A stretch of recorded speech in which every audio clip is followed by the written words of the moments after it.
மிகவும் அத்தியாவசிய மருத்துவ பொருட்களுக்கு பற்றாக்குறை இல்லை.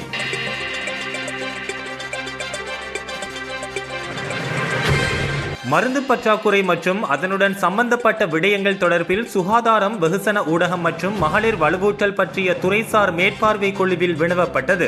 குழு பாராளுமன்ற உறுப்பினர் வைத்தியர் நிகால் அபேகசிங்க தலைமையில் அண்மையில் பாராளுமன்றத்தில் கூடிய போதே இந்த விடயங்கள் தொடர்பில் கவனம் செலுத்தப்பட்டன.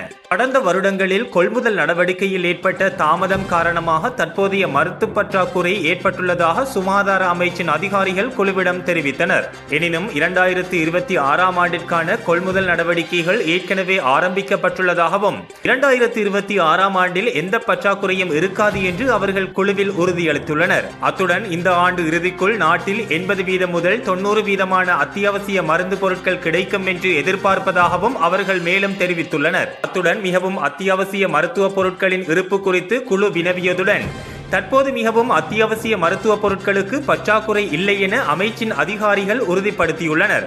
மேலும் இலங்கை அரச மருந்தாக்கல் கூட்டுத்தாபனம், தேசிய மருந்துகள் ஒழுங்குபடுத்தும் அதிகார சபை, இலங்கை ஆயுர்வேத மருந்துகள் கூட்டுத்தாபனம் மற்றும் விஜயகுமாரதுங்க ஞாபகார்த்த வைத்தியசாலை ஆகியவற்றில் 2022ஆம் ஆண்டு 2023ஆம் ஆண்டுகளுக்கான வருடாந்த அறிக்கையும் குழு பரிசீலித்து அங்கீகரித்துள்ளது.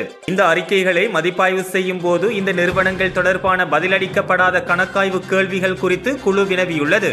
கணக்காய்வு அவதானிப்புகளுக்கு சரியான நேரத்தில் மற்றும் பொருத்தமான பதில்களை உறுதி செய்வதற்காக அமைச்சுக்குள் உள்ள உள்ளக மீளாய்வு பொறிமுறையை நிறுவ வேண்டும் என குழுவின் தலைவர் பரிந்துரைத்துள்ளார்.